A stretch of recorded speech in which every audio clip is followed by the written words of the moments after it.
Hello there children, and welcome back to the next activity for EYFS at Home, Tell a Fairy Tale Day. Now you've probably noticed we've had a bit of a change, and that's because we're going to a different tale now. I wonder if you can work out which one. My cat ears are a bit of a clue, and also there's going to be some boots. Oh, you're right children, it's Puss in Boots. So I'm going to tell you the story now. If you know the first bit, join in. Long, long, long, long, long, long ago, far away from here, there was a miller. And when he died, he left his mill. That's the place that makes the corn and the wheat into flour. He left the mill to his elder son. He left the donkey to his middle son. And to his younger son, Jack, he left the cat. Now the cat, whose name was Puss, was very clever and was determined that he and Jack were not going to be poor and they would be rich beyond their wildest dreams. And so he said to Jack, "Jack, could I please have a pair of boots? And if I have those boots, I will make sure that we are never hungry or poor." Jack had a think. Sounds good to me, he thought, and so he gave Puss a pair of boots. Now Puss was very, very good, children, at sneaking up on things. He would sneak up and pounce and catch them. And one day, he had an idea.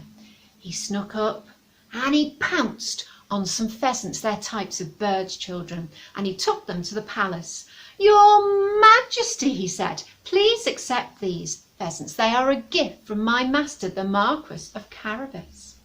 "Thank your master," said the king, "that's very kind." And so for the next few months, every week, Puss in Boots would arrive at the palace and he would say to the king, "Another gift from the Marquis of Carabas. I must meet him one day," said the king. "He sounds wonderful."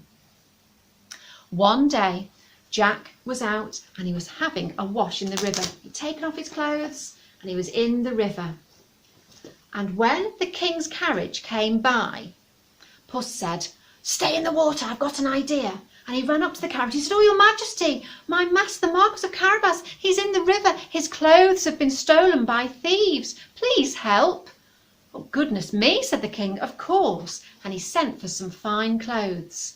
And when Jack got out of the water, Puss said, "Oh, master, master, here, you must have these fine clothes, because your others were stolen by some thieves." "Of course. And now," said Puss, "I think if you go further along this path, you will be able to come and join us at the Marquis's house. I will go along to warn the servants to make a feast for you." Jack was very confused, but he got into the carriage with the king, and next to him was the princess. Jack saw her and he fell in love. She was very lovely. And while Jack and the king were having a chat and the princess in the carriage, Puss ran on ahead. Let's go, he ran, and he ran until he came to the big palace that belonged to the ogre.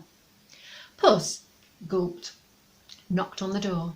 The ogre said, "What do you want?" "Well, I've heard that you are a very, very clever ogre." "I am," said the ogre. "I can turn myself into anything." "Really? Could you turn yourself into a horse?" "Not a problem." "Nay." And the ogre turned into a horse and ran around the room.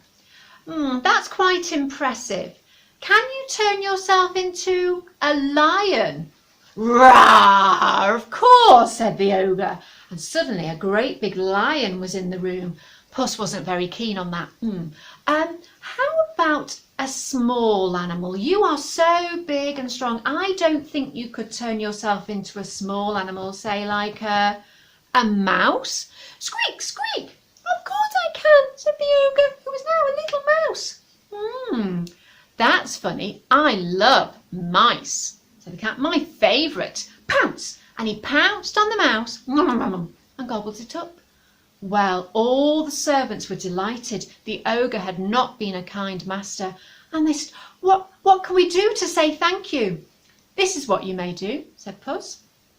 My real master Jack is heading this way. He is going to pretend to be the Marquis of Carabas. You must address him as such, and you must make him a fine meal. The king is coming with him." "At once," they all said. And Puss sat back with his feet up in his boots while all the servants ran around and they made a special meal.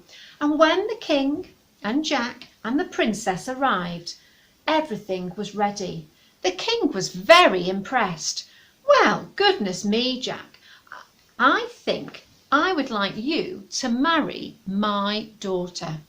And you know, that's exactly what happened. And not only were Jack and the princess very happy, but Puss was too. And he got to sit around in his boots. He got new boots every year, and he never had to chase mice again, except for a bit of fun. The end. Oh, children, we hope you enjoyed that story. We certainly enjoyed telling it to you. And tune in soon because we've got another activity very shortly.